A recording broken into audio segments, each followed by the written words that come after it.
like, fast forward a few years from that, I remember we were playing games, and I would come home and watch Kentucky play. Like, I would watch them play at MSG at the tip-off of the season, and it was crazy. Me and my brother's my roommate. We sit and I watch. Like, he's like, bro, this is crazy. Like, you see this now? Like, I'm a part of that, and that's just, I mean, that's mind-blowing to me.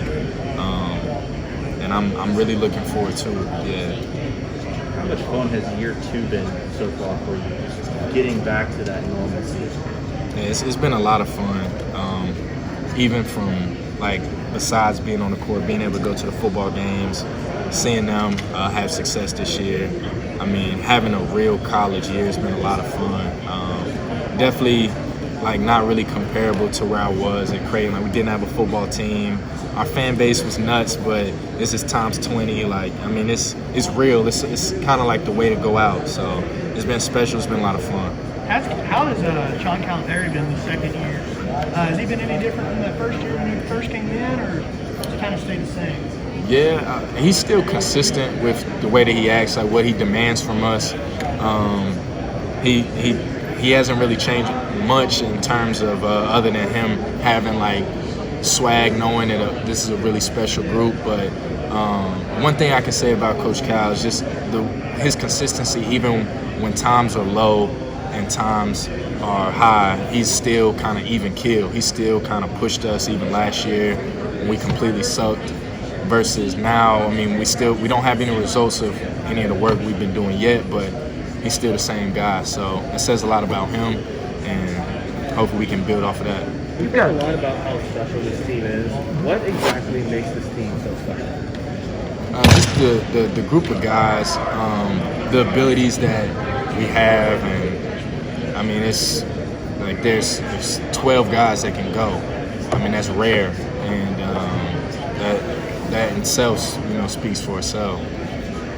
Coach Cal used the term competitive repeatedly when he spoke to us. Is that something you're seeing Absolutely. from your perspective? Yeah. It's definitely competitive in a good way. Guys that, aren't out there in a malicious way to hurt anybody, but is going to demand excellence from you, on the court. Like, guys that are going to push you to be your best self. So it's a lot of fun being out there. And, like, scores are being taken in practice, and the winning team is talking crap to the other team. Like, this, we're not just out here for fun. Like, guys are really trying to compete. So that's been really cool. You got 4 new teammates via the transfer portal. Do you have some unique perspective for those guys that you're able to share with them about the transition? Oh, yeah. I mean, I talked to Kellen, like, just about confidence, like, about the way, Coach Cal believes in his shooters, and the way that, or not even just his shooters, guys that he finds will have a special ability, or the way that they play, their role, how they benefit to the team, and how he tries to embrace that. Just before you even got on the court, just telling Kellen, like, hey, when you have open shots, like, Coach Cal's expecting you to take them. Believe in yourself and, like, make them. Like, it's what you do. And I was able to share that with him because that was the role that I play, and still is the role that I play, and we need more of that. So him and CJ, just being able to pass information along I know it's been helpful for them, but also helpful for me as well to see them grow.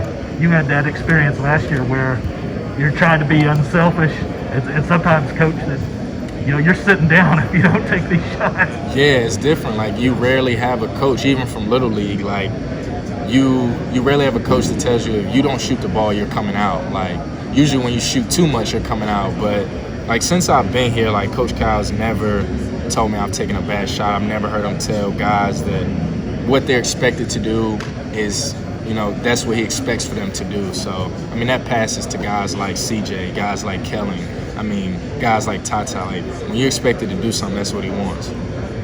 Closing points, I guess, is there anything I haven't asked you about your grandma that you want me to add, whether it be like another story or a lesson that she's instilled in you that you take with you today? We touched a lot of points, honestly. Like, I appreciate that, bro. Like, that's a different way to get to know someone. I think we kind of covered everything we did.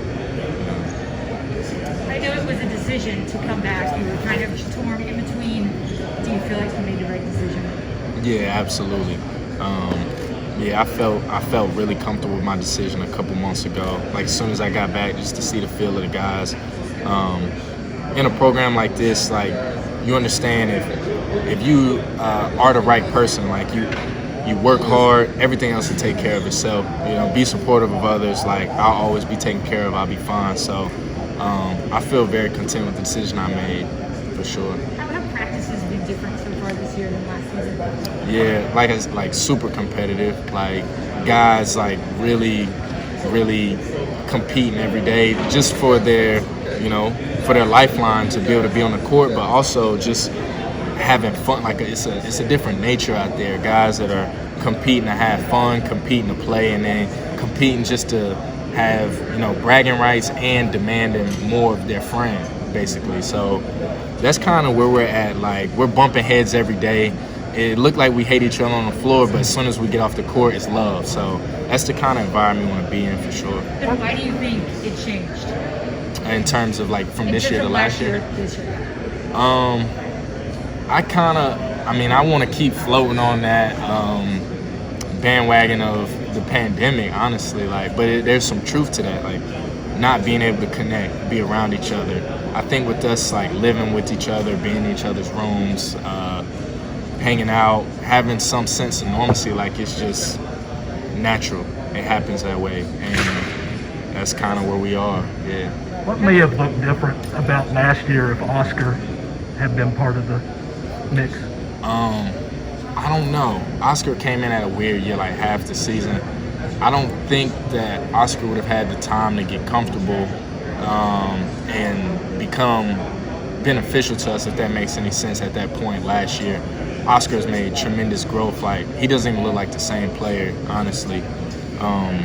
Just for him to get a feel and kind of see and go through the problems that we had last year, to understand the importance of going hard, and him like just naturally having that type of game to himself. I think that he's more beneficial to what we have now than what he could have been last year. So, he's doing really good, as a side note to that. CJ told us there are days where he wonders if anyone else is going to get a rebound.